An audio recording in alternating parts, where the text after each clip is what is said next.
Hello दोस्तों, आपको पता है पृथ्वी पे गुरुत्वाकर्षण की वजह से आप चल दौड़ और कूद सकते हैं। लेकिन कनाडा में हडसन बे नाम की एक ऐसी जगह है जहाँ पे गुरुत्वाकर्षण पृथ्वी के अन्य हिस्सों के द्वारा बेहद कम है। शायद आप वहाँ हवा में भी उड़ सकते हैं। जी, तो पूरी जानकारी पाने के लिए वीडियो से अंत तक बने रहिए। लेकिन उससे पहले, मेरा नाम है वेदांत, आप देख रहे वीडियो एक्सप्लेन्स। तो चलिए बिना किसी देर के शुरू करते हैं।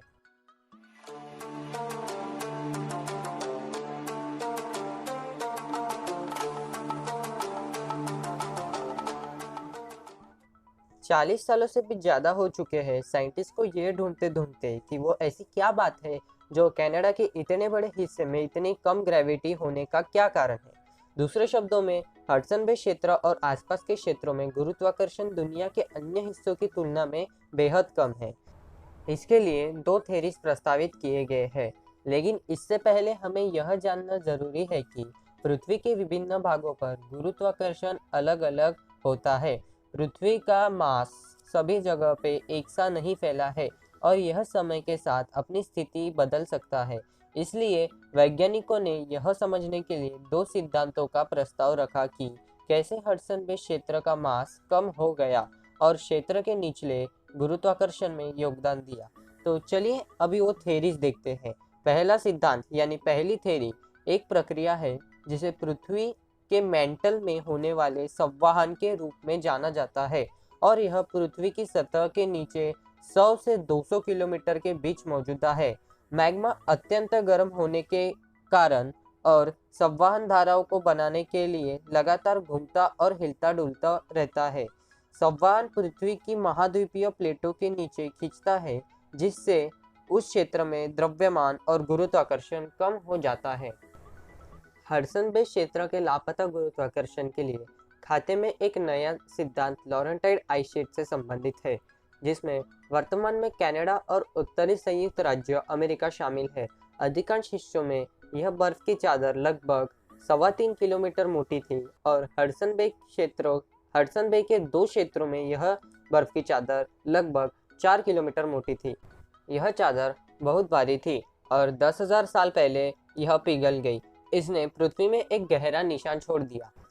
क्या हुआ, इसका बेहतर अंदाजा लगाने के लिए इस बारे में सोचें कि क्या होता है जब आप अपनी उंगली केक की सतह पर दबाते हैं।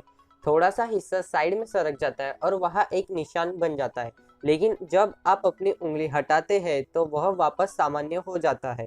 लॉरेंटाइड आइस शीट के साथ भी कुछ ऐसा ही हुआ था।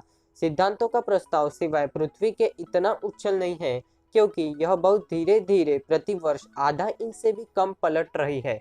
इस बीच हडसन बे के आसपास के क्षेत्र का द्रव्यमान कम है, क्योंकि पृथ्वी का कुछ भाग बर्फ की चादर से किनारों की ओर ढकेल दिया गया है। कम द्रव्यमान का अर्थ है कि कम गुरुत्वाकर्षण। लॉरेंटाइड आइस शीट के प्रभाव की गणना करने के लिए Harvard Smithsonian Center for Astrophysics के वैज्ञानिकों ने अप्रैल 2002 और अप्रैल 2006 के बीच Gravity Recovery and Climate Experiment, जिसे आप ग्रेस कह सकते हैं, तो ग्रेस सैटेलाइट द्वारा एकत्र किए गए डेटा का उपयोग किया। ग्रेस सैटेलाइट अत्यधिक परिष्कृत मशीन है, यानी बहुत ही महत्वपूर्ण मशीन है, जो परिक्रम करती है पृथ्वी से 500 किलोमीटर ऊपर और 220 किलोमीटर दूर। सैटेलाइट 1 माइक्रोन तक की दूरी को माप सकते हैं, जिससे वे मामूली गुरुत्वाकर्षण भिन्नताओं का पता लगा सकते हैं। जब प्रमुख सैटेलाइट हडसन बे के ऊपर से उड़ान भरता है, तो गुरुत्वाकर्षण में कमी के कारण सैटेलाइट पृथ्वी से और अपने साथी सैटेलाइट से थोड़ा दूर चला जाता है। दूरी में यह बदलाव सैटेलाइट द्वारा पता लगाया जाता है और गुरुत्वाकर्षण में परिवर्तन की गणना के लिए उपयोग किया जाता है। पता लगाए गए किसी भी बदलाव का उपयोग गुरुत्वाकर्षण क्षेत्रों के नक्शा बनाने के लिए भी किया जा सकता है। दोस्तों, वीडियो में आगे जाने से पहले अगर आपको ये मेरी मेहनत थोड़ी सी पसंद आ रही होंगी तो प्लीज़ चैनल को लाइक, शेयर, कमेंट, सब्सक्राइब करना ना भूलिए, जिससे कि मुझे आपके लिए ऐसे ही वीडियो बनाने की मोटिवेशन मिलते रहे। ग्रेस के द्वारा जमा किए गए डेटा ने वैज्ञानिकों को स्थलाकृतिक नक्शा यानी टोपोग्राफिकल मैप्स बनाने की अनुमति दी, जो कि पिछले हिमयुग यानी आइस एज के दौरान हडसन बे की तरह दिखता था। जब यह लॉरेंटाइड आइस शीट द्वारा कवर किया गया था, इन नक्शों ने क्षेत्र के बारे में कुछ दिलचस्प विशेषताओं का खुलासा किया। दो उभरे हुए दो क्षेत्र शामिल हैं, जहां बर्फ शीट की तुलना में बहुत मोटी थी। गुरुत्वाकर्षण रहित खाड़ी के अन्य भागों की तुलना में अब वहाँ गुरुत्वाकर्षण बेहद कम है। हडसन बे क्षेत्र में लंबे समय तक कम गुरुत्वाकर्षण होने वाला है।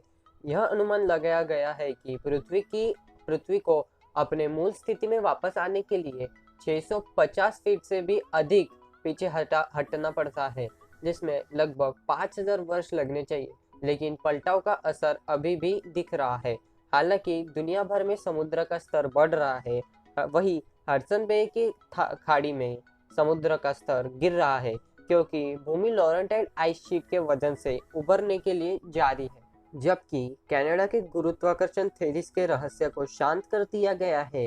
हार्वर्ड स्मिथसोनियन सेंटर के अध्ययन में शामिल वैज्ञानिक चाहते थे कि यह देखने के में समक्ष थे कि 20,000 साल पहले पृथ्वी कैसी दिखती थी, और बर्फ की चादर के पलटाव प्रभाव के प्रभाव को अलग करके शोधकर्ता बेहतर ढंग से समझते हैं कि संवहन गुरुत्वाकर्षण को कैसे प्रभावित करता है और समय के साथ साथ महाद्वीप कैसे बदलते हैं।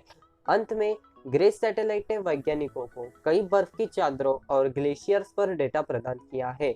हजारों साल पहले हुए जलवायु परिवर्तन की जांच करके वैज्ञानिक इस बात की बेहतर समझ हासिल कर सकते हैं कि ग्लोबल वार्मिंग और समुद्र का बढ़ता स्तर आज हमारे ग्रह को कैसे प्रभावित कर रहा है और इसका हमारे भविष्य पर क्या प्रभाव पड़ेगा। तो दोस्तों, ये रहा कनाडा के हडसन बे में कम गुरुत्वाकर्षण होने का रहस्य। तो दोस्तों, आज के इस वीडियो में बस हम इतना ही रखते हैं। अगर आपको वीडियो अच्छी लगी होंगी तो प्लीज़ कमेंट सेक्शन में लिखकर ज़रूर बताइएगा। कमेंट सेक्शन सिर्फ आप ही के लिए खुला, और वीडियो को ज़्यादा ही पसंद आ गई होंगी तो चैनल को लाइक शेयर कमेंट सब्सक्राइब करना ना भूलिए। मेरा नाम है वेदांत, आप देख रहे वीडियो एक्सप्लेन्स। तो चलिए मिलते हैं अगले वीडियो में। ये वीडियो देखने के लिए धन्यवाद। Fire spreading all around my room. My world's so bright, it's hard to breathe, but that's alright.